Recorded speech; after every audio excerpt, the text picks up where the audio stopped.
Hello students, good morning. Online classes में आप सभी का स्वागत है।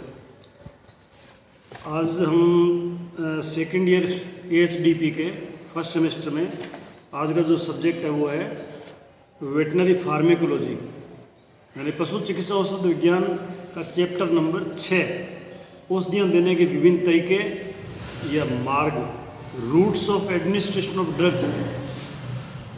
जब पशु बीमार होता है तो उसको दवाइयाँ जो देते हैं वो किस रूट से या किस विधि से उसके शरीर में प्रविष्ट कराते हैं, वो तरीके हम पढ़ रहे थे।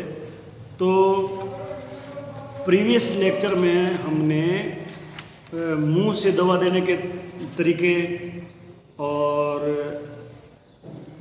गुदा मार्ग से दवा देने के तरीके, और उसके बाद में हमने नाक द्वारा दवा देने के तरीके, इनका अध्ययन किया था। आज हम जो नेक्स्ट जो रूट है उसका अध्ययन करेंगे। नेक्स्ट रूट जो है वो मूत्र जनन तंत्र के मार्ग द्वारा, यानी through urogenital tract. Urogenital tract आप जानते हो, मेल में जो है जेनेटल सिस्टम में पेनिस है, फीमेल में वेजाइना है, उसके बाद में यूट्रस है, ब्लैडर है। तो ये जो मार्ग है, इससे जब हम दवाई देते हैं तो उसे बोलते हैं मूत्र जनन मार्ग के द्वारा। तो सबसे पहले उसमें एक तो आता है योनि, यानी वेजाइना या गर्भाशय। आपने क्लिनिक्स में देखा होगा कि वेजाइना में, गाय भैंस की वेजाइना में या योनि में घाव हो जाता है, उसमें कीड़े पड़ जाते हैं, तो हमें वहाँ पे दवाई रखनी पड़ती है हमें। और उसके अलावा जब गाय भैंस में जेर नहीं गिरती है, रिटेन्ड प्लेसेंटा जो है, आप आगे गायनिकोलॉजी में पढ़ोगे, रिटेन्ड प्लेसेंटा, गायनिकोलॉजी आपको पढ़ाना शुरू कर दिया तो उसमें आया होगा रिटेन्ड प्लेसेंटा क्या है। तो उस कंडीशन में जो है दवाई जो है अंदर डालनी पड़ती है उसमें। तो इसमें जो दवाइयाँ हैं वो एनीमा की भांति, जैसे मान लो गुदा में एनीमा देते हैं, उसी भांति जो है योनि मार्ग में रबर की नली द्वारा दवा डाली जाती है। रबर की नली द्वारा डाला जाती है। एक उसमें पिसरीज रखते हैं, पिसरीज यानी गोलियां होती है, एंटीबायोटिक की गोलियां जिसे बोलते हैं। ये गोलियां कैप्सूल के रूप में होती है जो योनि में रखने पर, योनि के अंदर रखते हैं या फिर बच्चेदानी में रखते हैं, यूट्रस में रखते हैं। तो शरीर के तापक्रम से वो जो गोली या पिसरी है वो पिघल जाती है, उसमें पिघल जाती है, और वो उसके अंदर जो इसका यूज करना है वो यूज वहाँ पे हो जाता है और वो ब्लड में चली जाती है। उदाहरण के रूप में फ्यूरिया बोलस आता है, फ्यूरिया बोलस या फ्यूरिया पिसरीज बोलते हैं उनको, और टेरामाइसिन पिसरीज, टेरामाइसिन की पिसरीज होती है, टेबलेट टाइप होती है जिनको अंदर रख देते हैं। ये आपने जब आप गौशाला में जाना शुरू करोगे या हॉस्पिटल में जब आपकी हॉस्पिटल प्रैक्टिस होगी तब आप इसको देख सकते हो। एक होता है कैथेटराइजेशन। कैथेटराइजेशन जो है इसका उपयोग मुख्य रूप से पेशाब रुक जाने पर मूत्र को बाहर निकालने के रूप में किया जाता है, के लिए किया जाता है। यानी पेशाब अगर बंद हो जाता है पशु का तो उसके कैथेटर से पेशाब को निकालते हैं, जो आपने देखा होगा। यानी पेनिस के थ्रू या वेजाइना के थ्रू जो यूरिथ्रा है उसमें उसको डाल के उसको ब्लेडर तक ले जाते हैं, जहाँ तक पेशाब रुका हुआ है वहाँ तक ले जाते हैं, तो रुकावट दूर हो जाती है और कैथेटर से पेशाब निकल जाता है। तो ये भी एक तरीका है। इससे हम कैथेटर से जो है अंदर दवाई भी डाल सकते हैं, सिरिंज लगा के पीछे, और सिरिंज में दवाई भर के उसको कैथेटर के थ्रू अंदर डाल सकते हैं। तो ये था यूरोजेनाइटल ट्रैक्ट के माध्यम, थ्रू यूरोजेनाइटल ट्रैक्ट। नेक्स्ट जो तरीका है वो है स्तन ग्रंथि द्वारा, यानी जो मेमरी ग्रंथियाँ, यानी एक ओवाड़ा जिसे बोलते हैं, आयन जिसे बोलते हैं, हिंदी में आयन बोलते हैं, अपनी भाषा में ओवाड़ा बोलते हैं उसको।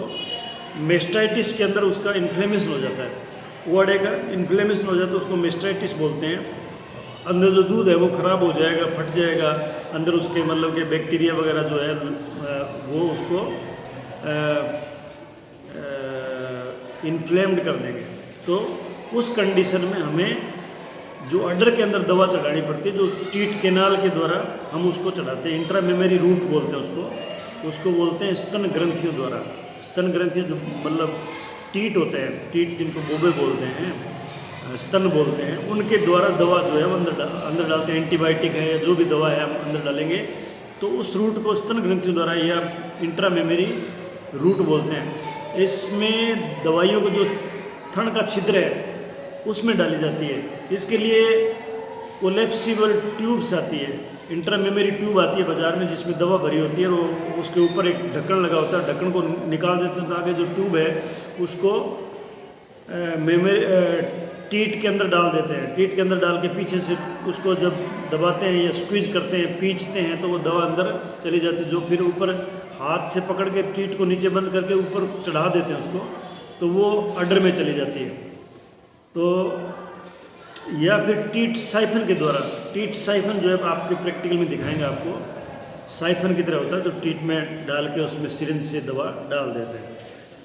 ये मेस्टाइटिस की बीमारी या टीट ऑब्स्ट्रक्शन, यानी थन के अंदर कोई रुकावट आ जाए, दूध नहीं निकलता हो, तो उसमें दवाई जो है उसकी गादी में या अडर में डाली जाती है। तो ये तरीका हो गया इंट्रा मेमरी रूट।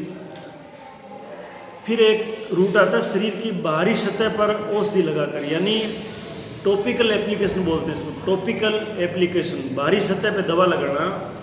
इसके लिए जो तरीके हैं वो है, जो पहले भी मैंने आपको तरीके जो पढ़ाए थे, कौन सी दवा देने के जो तरीके थे पहले, डिस्पेंसिंग ऑफ मेडिसिन जो हमने सब पढ़ा था लेक्चर, उसमें ये बता रखा था कि एक तो होता है पॉलिटिक्स बांधकर। पॉलिटिक्स का मतलब होता है पुल्टिस होता है, ये पुल्टिस होता है, यानी पुल्टिसेज और केटाप्लाज्म इसको बोलते हैं। यानी ये इसके अंदर आपके पॉलिटिक्स दिया है, ये पॉलिटिक्स नहीं है, ये पुल्टिस है। पोल्टिस कह आधा कह हटा देना, पोल्टिस बांध कर। जब शरीर में किसी अंग पर सूजन हो जाती है, कोई शरीर के किसी अंग पे सूजन हो जाती है, तो अळसी, जई या गेहूं का चोकर या उनको तिल के साथ कूट के गर्म करके और कपड़े में डालकर सूजन वाले अंग पे बांध देते हैं, उसको पोल्टिस बोलते हैं, उसको पोल्टिस बोलते हैं। तो उससे क्या है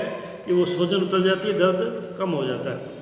एक होता है फोमेंटेशन, सिकताव बोलते हैं उसको। सिकताव जो है, इसमें दवा को गर्म पानी में डाल देते हैं और उसमें या तो स्पंज को या कपड़े को भिगो लेते हैं उसमें, जिसमें पानी में दवा डाली हुई है गर्म पानी में, और उसको दर्द वाले स्थान पे या सूजन वाले स्थान पे निचोड़ते हैं या उसको उस पर लगाते हैं, जिससे क्या है उसके सेक हो जाते हैं एक प्रकार से। आजकल क्या है कि रबड़ की बोतल आती है जिसमें उस लिक्विड को या पानी को जिसमें मेडिसिन मिली हुई है उसको गर्म करके डाल देते हैं और इसको उसके ऊपर सेक करते हैं। तो इसको बोलते हैं ड्राई फोमेंटेशन, यानी सूखा सेक बोलते हैं इसको, ड्राई फोमेंटेशन। इसके बाद आता है मालिश। मालिश आप सब जानते हो, तेल की मालिश करते हैं, वैसे ये मसाजिंग बोलते हैं इसको।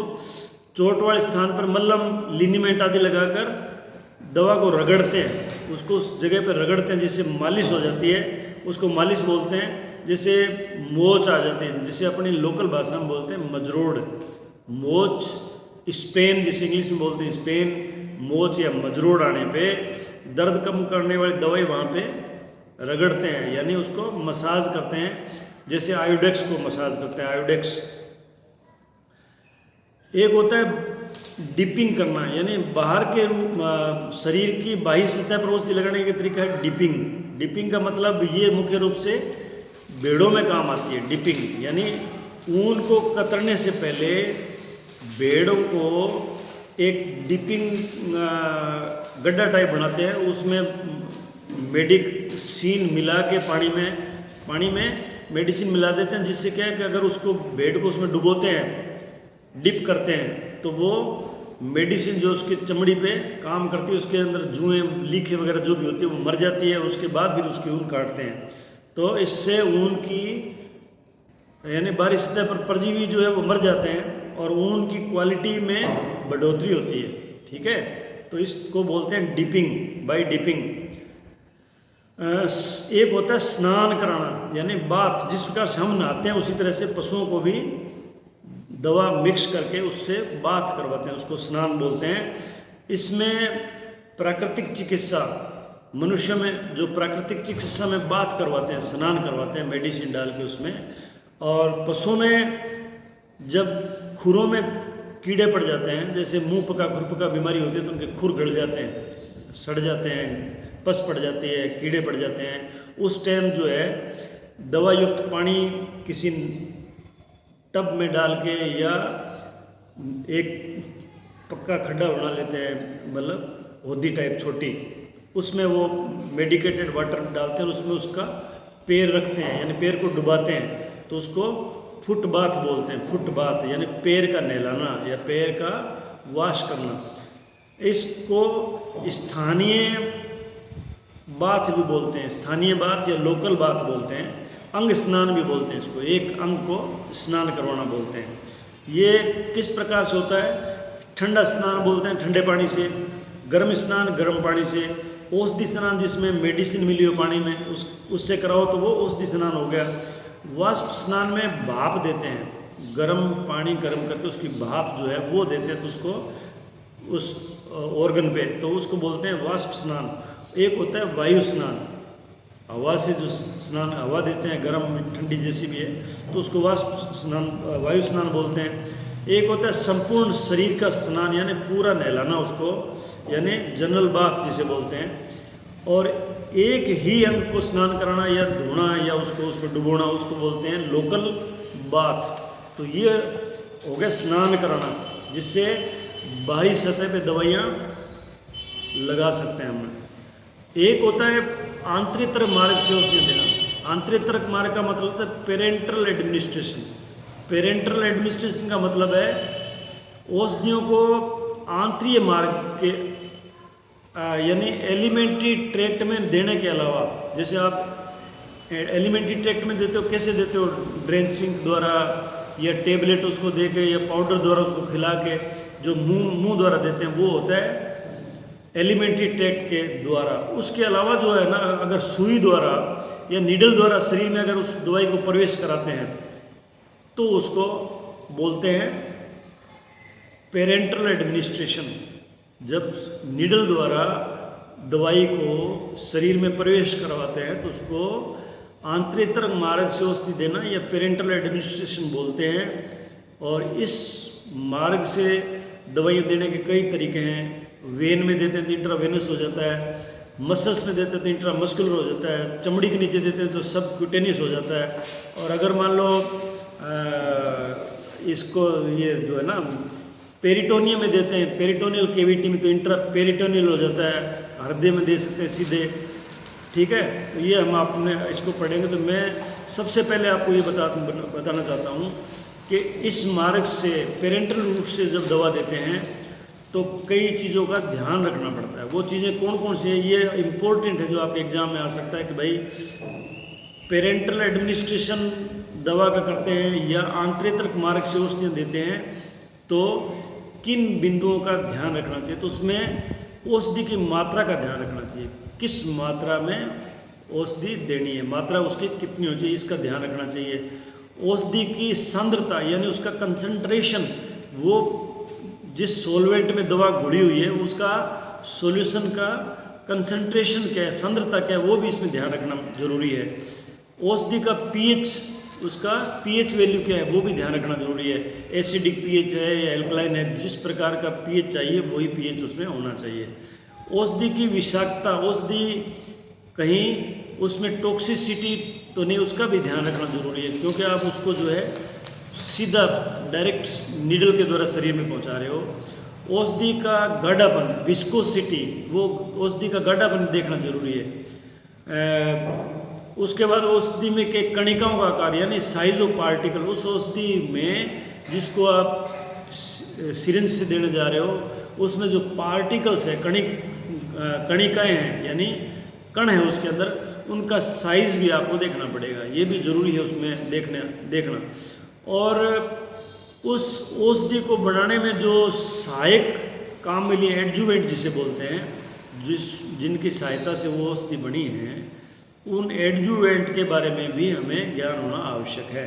तो ये 7 चीज़ें हैं, बिंदु है जिनका हमें पेरेंटल एडमिनिस्ट्रेशन के तहत में ध्यान रखना जरूरी है।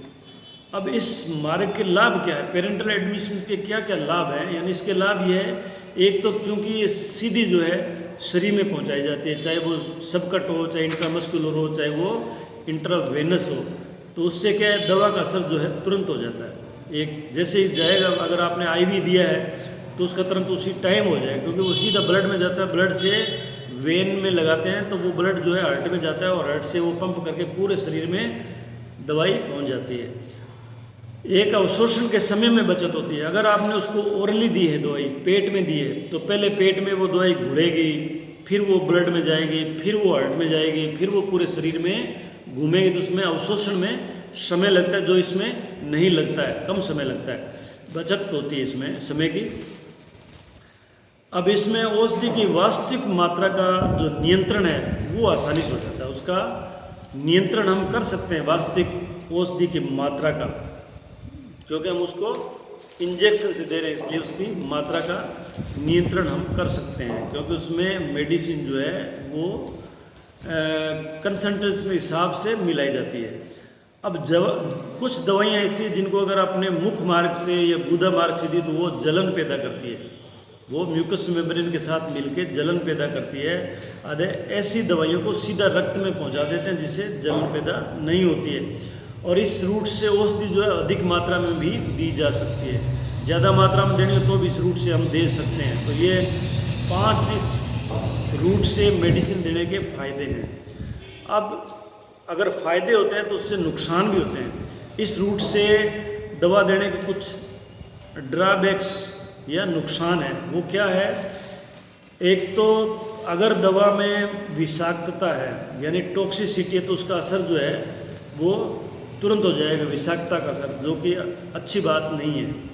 औषधि हमेशा एक्वस सॉल्यूशन होती है, यानी जल के साथ घुली होती है, तो अगर मान लो हमें उसके शरीर में वाटर नहीं देना है तो ये एक ड्रॉबैक है इसका, क्योंकि औषधियाँ जो है ज़्यादातर जल में घुलने वाली होती है।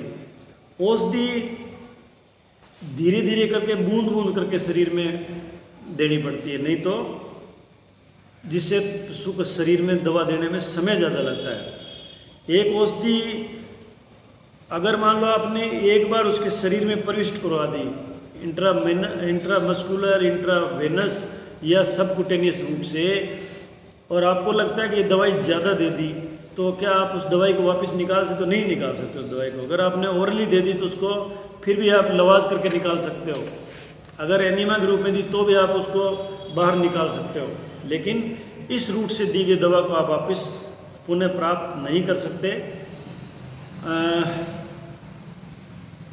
तो ये इन मार्ग से दवा देने की तरीके थे। अब